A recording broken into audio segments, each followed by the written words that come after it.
Қайырлы күн. Қазіргі таңда латын қарпіне көшуге байланысты жұмыстар жүріп жатыр. Бұны барлығымыз білеміз. Бұл туралы Көкшетау халқы не ойлайды? Сұрап көрейік. Саламатсыздар ма?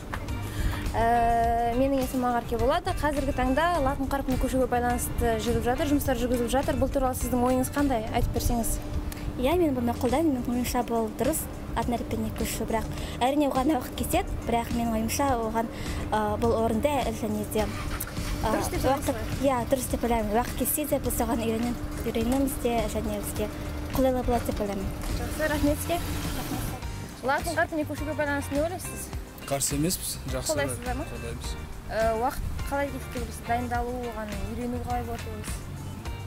Білмеймін, былай қарағанда жеңіл сияқты. Жеңіл болады деп ойлайсыз? Жақсы, рахмет. Мынау латын қарпіне көшуге байланысты ойларыңыз айтсаңыз, әлеуметтік вопрос жүріп жатыр десек. Орысша можно? Да, можно орысша. Это что, по поводу этого? Латинца көшуге байланысты. Категорически против. Не үшін? Не себепті?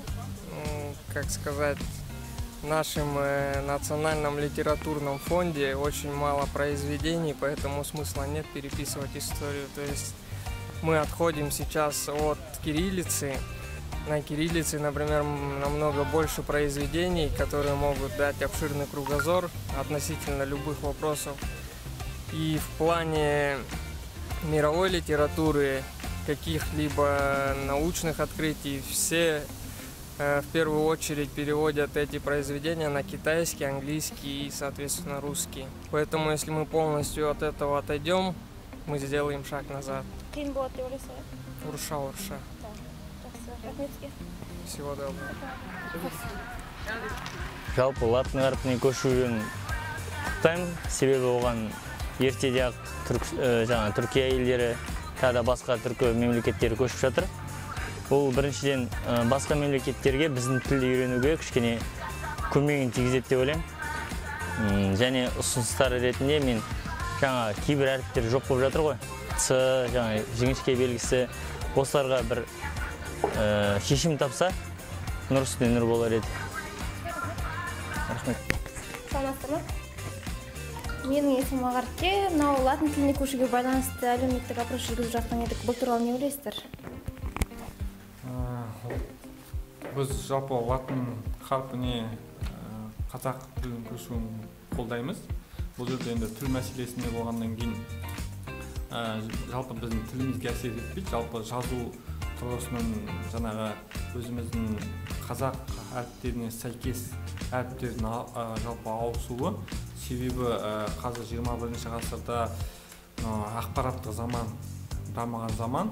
Сол кезде осы латын әрпін жаңағы осындай ақпараттық тұрғысынан қолдану өте жақсы. Екінші мәселе бұл барша түркі халқының бір-бірін жазу, бір-бірін тілімізді түсінгенмен, бірақ осы жазу мәселесіне келгенде бір-біріміздің ақпараттарымызды мәдениет алмасуында, жаңағы әдебиеттеріміз оқуында үлкен әсер тигізеді. Бұл жалпы өзіміздің түрік халқымыздың жаңағы бірігуіне өзіндік әсерін тигізеді деп ойлаймын. Және де қазақ тілін мемлекеттік тілімізді өзге ұлт өкілдері оқу және үйрену барысында оларға әсерін тигізеді. Себебі жаңағы латын графикасындағы біздің қазақ тіліміздің төл дыбыстарында кейбір нүктелері қойылу арқылы өзгерістер болады.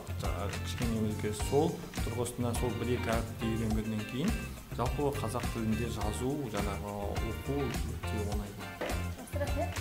Сіздің ойыңызды білсек? Менің ойымша, латиницаны біздің халыққа енгізу керек деп ойлаймын. Өйткені басқа ұлт адамдары, мысалы 50%-дан көп халық латын әріптерімен қолданып жазады. Сондықтан да олардың халқына, біздің халықтың сөздеріне және тілімізге жақын болады да, жақын үйренеді. Басқа ұлттың адамдарымен біз тезірек және оңай байланыс табамыз деп ойлаймын.